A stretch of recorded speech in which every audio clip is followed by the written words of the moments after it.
Sindu eng.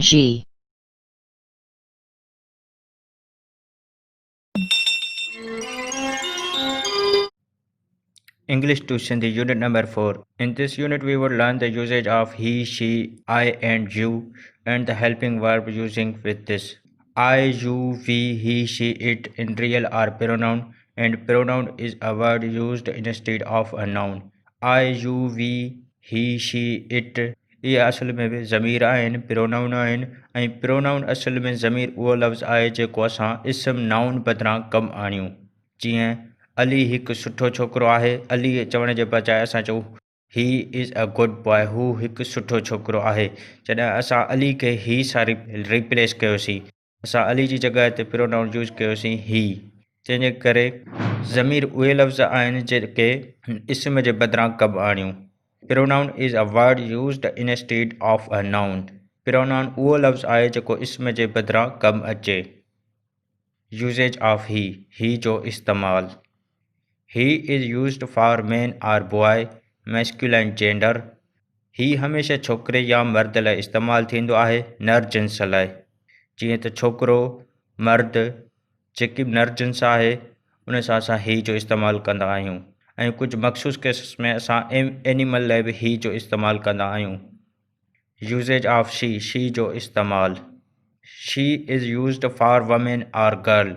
She हमेशा छोकिरी या औरत लाइ इस्तेमालु थींदी आहे शी हमेशा फेमिनाइन जेंडर लाइ इस्तेमालु थींदी आहे she is used for feminine gender she हमेशा मादी जिन्स लाइ इस्तेमालु कंदा आहियूं कंहिं बि छोकिरी या औरत जे लाइ असां शी जो इस्तेमालु कंदा आहियूं जॾहिं बि असां उन जो नालो वठण बजाए उनखे ज़मीर तौरु कमु आणींदा जीअं शी इज़ अ गर्ल हूअ हिकु छोकिरी आहे शी इज़ इंटेलिजेंट गर्ल हूअ हिकु ज़हीन छोकिरी आहे अहिड़ी तरह असां जॾहिं नालो वठणु न चाहींदा आहियूं ऐं नाले जे बदिरां असां ही या शी जो इस्तेमालु कंदा आहियूं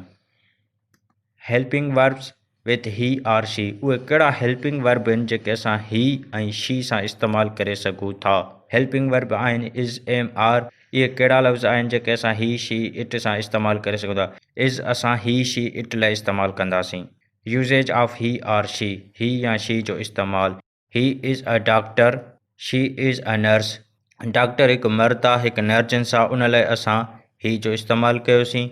ऐं उन सां हेल्पिंग वर्ब इज़ लॻायोसीं नर्स हिकु औरत आहे हिकु मांदी जिन्स आहे उन लाइ असां शी जो इस्तेमालु कयोसीं शी इज़ अ नर्स असां नर्स जो नालो वठण जे बजाए उन लाइ असां ज़मीर जो इस्तेमालु कयोसीं she he is a policeman हू हिकु पुलिस वारो आहे पुलिसमैन मर्द आहे उन लाइ असां ही जो इस्तेमालु कयोसीं she is a police woman हूअ हिकु पुलिस वारी आहे पुलिस वारी उहा हिकु औरत आहे उन लाइ असां शी जो इस्तेमालु कयोसीं हिकु मांदी जिन्स आहे उन लाइ असां शी जो इस्तेमालु कयोसीं ही इज़ अ पोस्टमैन हू हिकु टपाली आहे पोस्टमैन मां नर जिन्स आहे उन लाइ असां ही जो इस्तेमालु कयोसीं ही इज़ अ शॉपकीपर हू हिकु दुकानदार आहे शॉपकीपर दुकानदार हिकु मर्द आहे उन लाइ असां शॉपकीपर जो इस्तेमालु कयोसीं दुकानदार हिकु मर्द आहे हिकु नर जिन्स आहे उन लाइ असां ही जो इस्तेमालु कयोसीं usage of I and you I ऐं यू जो इस्तेमालु आई जी सिंधी में माना आहे मां ऐं यू जी सिंधी में माना आहे तूं आई माना मां यू माना तूं I is used for a person who is speaking himself. I हमेशा उन माण्हू लाइ इस्तेमालु कंदो I हमेशा उहो माण्हू इस्तेमालु कंदो आहे जेको पंहिंजो पाण ॻाल्हाईंदो हुजे जेको पंहिंजो पाण सां मुखातिबु हुजे जीअं मां हींअर तव्हां सां लेक्चर ॾेई रहियो आहियां जीअं मां तव्हां सां ॻाल्हाए रहियो आहियां त मां पंहिंजे लाइ I जो लफ़्ज़ु इस्तेमालु थो कयां I मां तव्हांजो उस्तादु आहियां मां तव्हांजो दोस्त आहियां मां पंहिंजे लाइ I जो लफ़्ज़ु इस्तेमालु कयो पर जेकॾहिं मां तव्हां सां ॻाल्हायां तव्हां सां मुखातिबु हुजां त तव्हांजे लाइ मां लफ़्ज़ यू जो इस्तेमालु कंदुसि you is used for a person whom we are speaking to you असां उते इस्तेमालु कंदा आहियूं जिन सां असां ॻाल्हायूं मां हींअर तव्हां सां मुखातिबु आहियां तव्हां सां ॻाल्हाए रहियो आहियां तंहिंजे करे मां तव्हां लाइ यू जो लफ़्ज़ु इस्तेमालु कयां यू आर माई फ्रेंड्स तव्हां मुंहिंजा दोस्त आहियो यू आर माई स्टूडेंट तूं मुंहिंजो शागिर्दु आहीं आई सां हमेशह हेल्पिंग वर्ब एम इस्तेमालु थींदो आहे ऐं यू सां हमेशह हेल्पिंग वर्ब आर इस्तेमालु थींदो आहे अचो त हिकु प्रैक्टिस टेस्ट वठूं she is a sales woman माना उहा औरत जेकी हिकु शॉपकीपर तौरु कमु करे सेल्स वमेन हिकु औरत आहे, हिकु मादी जिन्स आहे, उन लाइ असां शी जो इस्तेमालु कयोसीं।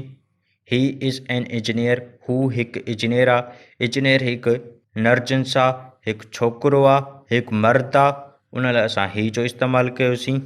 ऐं हिकिड़ो आहे, असां सिंगल ऑब्जेक्ट सां गॾु हमेशह ए या एन जो इस्तेमालु थींदो आहे। हिते इंजीनियर वाविल आहे, उन लाइ असां ए जो इस्तेमालु कयोसीं। सेल्स वुमेन हिकु कॉन्सोनेंट साउंड आहे, उन लाइ असां ए जो इस्तेमालु कयोसीं। She is a lady doctor, हूअ हिकु डॉक्टर आहे, तंहिंजे करे हूअ अकेली आहे, हिकु सिंगल ऑब्जेक्ट आहे, सिंगुलर आहे, उन लाइ असां ए जो इस्तेमालु कयोसीं। कॉन्सोनेंट साउंड आहे, उन लाइ असां ए जो इस्तेमालु कयोसीं। ऐं लेडी आहे, हिकु मादी जिन्स आहे, उन लाइ असां शी जो इस्तेमालु कयोसीं। आई एम अ टीचर, मां हिकु उस्तादु आहियां।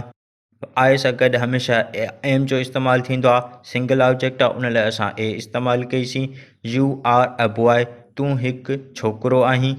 यू असां उते इस्तेमालु कंदा आहियूं जंहिंसां ॻाल्हायूं, जंहिंसां मुखातिबु हुजूं। मां हींअर तव्हां सां मुखातिबु आहियां त तव्हांजे लाइ मूं लफ़्ज़ इस्तेमालु कयो यू। ऐं हिकु आहे बॉय, हिकिड़ो आहे, सिंगल ऑब्जेक्ट आहे, तंहिंजे करे असां ए जो इस्तेमालु कयोसीं। कॉन्सोनेंट साउंड आहे, असां ए जो इस्तेमालु कयोसीं। जिते वावल साउंड हूंदो उते असां एन जो इस्तेमालु कंदासीं। जिते कॉन्सोनेंट साउंड आहे उते असां ए जो इस्तेमालु कंदासीं, ऐं जिते वावल साउंड आहे उते असां एन जो इस्तेमालु कंदासीं, जीअं असां पंहिंजे पहिरें लेक्चर में इहो पढ़ी आया आहियूं।